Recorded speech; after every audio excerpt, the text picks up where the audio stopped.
வணக்கம், நான் தான் chef Deena. Welcome back to chef Deena's kitchen. நம்ம சேனலில் வந்து சேனக்கிழங்கு வச்சு ஒரு சூப்பரான ஒரு சிப்ஸ் பண்ணியிருக்கோம். இந்த சேனக்கிழங்கு வச்சு வீட்டில் எல்லாருமே வந்து சாப்ஸ் பண்ணியிருப்பீங்க, இல்லை குழம்புல யூஸ் பண்ணியிருப்பீங்க. இதுமாதிரி பல வகையான ப்ரிப்பரேஷன் பண்ணியிருப்பீங்களே. இன்றைக்கி இந்த சாப்ஸ் வந்து ரொம்ப ஒரு சூப்பரான ஸ்டைல் சொல்லி கொடுத்துருக்கேன். அது பர்டிகுலராக பார்த்தீங்கன்னா கொஞ்சம் லைட்டாக சில்லி பவுடர், இஞ்சி பூண்டு பேஸ்ட், சால்ட் இதெல்லாம் போட்டு நல்லா மேரினேட் பண்ணிவிட்டு அதுக்கப்புறம் ஃப்ரை பண்ணியிருக்கேன். அந்த கார்ன்ஃப்ளவர் வந்து நீங்கள் எப்படி யூஸ் பண்ணணும்னு தெளிவாக உங்களுக்கு சொல்லியிருப்பேன். நான் அந்த ஈரப்பதம் வந்து அந்த கிழங்குல இறங்க அப்போ அந்த டைமில் ஜஸ்ட் லைட்டாக போட்டு நீங்கள் ஃப்ரை பண்ணணும். அது மட்டும் இல்லை, ஃப்ரை பண்ணும்போது முக்கியமான விஷயம், இந்த கிழங்கு ஆயிலில் போட்ட உடனே வெந்துடும். ஒரு நிமிஷம் இல்லை 2 நிமிஷத்தில் வெந்துடும். ஆனால் ஒரு 3 நிமிஷம் 4 நிமிஷம் நல்லா விடுங்க. அப்போ தான் உங்களுக்கு வந்து அந்த கிழங்கு வந்து அதை கிறிஸ்பியாக நல்லா முறுமுறுன்னு வரும்.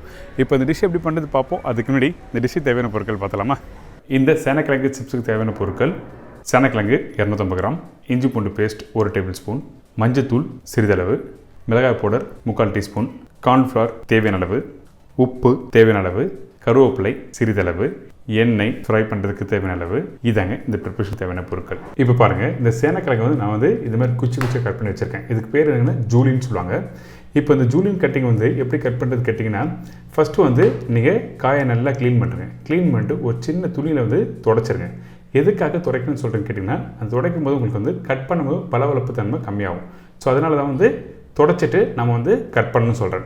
ஃபஸ்ட்டு தின் ஸ்லைஸு, அதுக்கப்புறம் வந்து நீங்கள் என்ன பண்ணால் இந்த மாதிரி ஜூலியனாக கட் பண்ணிடலாம். தின் ஸ்லைஸ் கட் பண்ணிவிட்டு அதுக்கப்புறம் இது மாதிரி குச்சி கட் பண்ணால் இந்த மாதிரி கட்டிங் வந்துடும். இப்போ கட் பண்ணி வச்சுருக்க கிழங்கு வந்து ஃபஸ்ட்டு நம்ம மேரினேட் பண்ணிவிட்டு நம்ம ஃப்ரை பண்ண போகிறோம். பேசிக்கான மேரினேஷன் தான் இது. வீட்டில் ரொம்ப காம்ப்ளிகேட் பண்ணி மேரினேஷன் பண்ணுறதுலாம் எதுவுமே இல்லை. நம்ம வீட்டில் சோள மாவு கண்டிப்பாக இருக்கும். மிளகாத்தூள், இஞ்சி பூண்டு பேஸ்ட்டு, கொஞ்சம் லைட்டாக கருவேப்பிலை போட்டு எல்லாத்தையும் ஒன்றா போட்டு மேரினேட் பண்ண போகிறோம். நல்லா கிறிஸ்பியாக ஒரு ஈவினிங் ஸ்நாக்ஸாக சாப்பிட்லாம். அப்படி இல்லை ஈவினிங் லஞ்ச் டைம் ஸ்நாக்ஸ்லையும் சாப்பிட்லாம். அது நம்மளோட விருப்பம் தான்.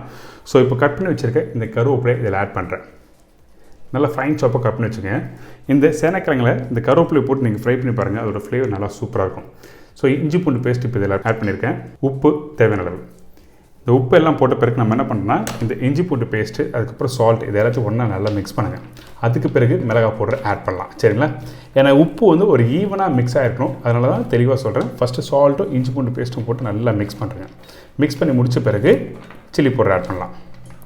இப்போ சால்ட்டை நல்லா போட்டு மிக்ஸ் பண்ணி முடிச்ச பிறகு நம்மக்கிட்ட இருக்க இந்த மஞ்சத்தூள் லைட்டாக ஆட் பண்ணுறோம். இந்த மஞ்சத்தூள் வந்து இந்த கிழங்கு வந்து நல்லா ஃப்ரை பண்ணணும். அதே டைமில் வந்து அதை எந்த ஒரு ஸ்பைசஸ் பவுடர் அதிகமாக யூஸ் பண்ணாமல் ஃப்ரை பண்ணுறதுனால நம்ம வந்து கொஞ்சம் லைட்டாக மஞ்சத்தூள் போட்டால் அந்த காயோட ஸ்மெல் இருக்கா சொல்லுவாங்க. ஸோ அதனால தான் வந்து இந்த மஞ்சத்தூள் போட்டிருக்கேன்.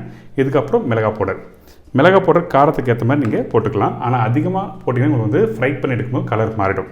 இதுக்கு பிறகு நம்மக்கிட்ட இருக்க இந்த கார்ன்ஃப்ளவர் வந்து தேவையான அளவு ஆட் பண்ண சொல்லியிருக்கேன். எதுக்காக அப்படி சொல்லியிருக்கேன் கேட்டால் காரணம் இருக்குது. இந்த சேனக்கிழங்கில் நம்ம இப்படி போடுறோம் பார்த்தீங்களா? இப்படி போட்ட பிறகு ஜஸ்ட் லைட்டாக இப்படி மிக்ஸ் பண்ணணும்.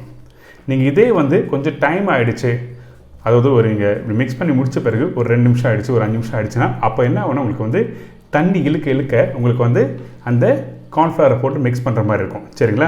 அதனால தான் தேவையான அளவுக்கு ஆட் பண்ண சொல்லியிருக்கேன். இப்போ வந்து இந்த குவான்டிட்டிக்கு வந்து 1 டேபிள் ஸ்பூன் ஆட் பண்ணியிருக்கேன். திருப்பி ஃப்ரை பண்ணும்போது ஜஸ்ட் லைட்டாக மேலே போட்டு மிக்ஸ் பண்ணி ஃப்ரை பண்ணுவேன். ஆனால் அதிகமாக நீங்கள் போடக்கூடாது. சரிங்களா? ஜஸ்ட் கோட்டிங் ஆகிடணும். அது ரொம்ப பேசிக்கான ஒரு ப்ரிப்பரேஷன். இப்போ ரெடி ஆகிடுச்சு, நான் ஃப்ரை பண்ண போகிறேன். இப்போ பாருங்கள், திருப்பி கொஞ்சம் லைட்டாக அந்த கார்ன்ஃப்ளவர் ஆட் பண்ணுறேன். எதுக்காக திருப்பி ஆட் பண்ணுறேன்னா, இந்த எண்ணெய் சூடாட்டம் சொன்னோம் பார்த்தீங்களா?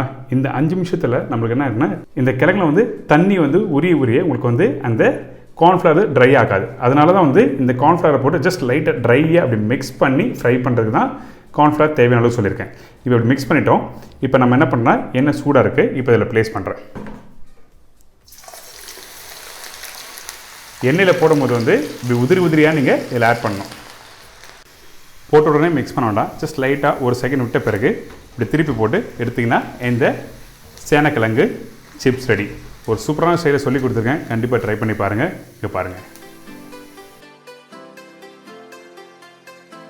எனக்கு இந்த சிப்ஸ் எப்படி பண்ணுறது எல்லாருக்கும் ஈஸியாக தெரிஞ்சிடும். கண்டிப்பாக வீட்டில் ட்ரை பண்ணி பாருங்கள். இந்த மாதிரி ஒரு ஈஸியான மெத்தட் திடீர்னு ஞாபகத்துக்கு வராது.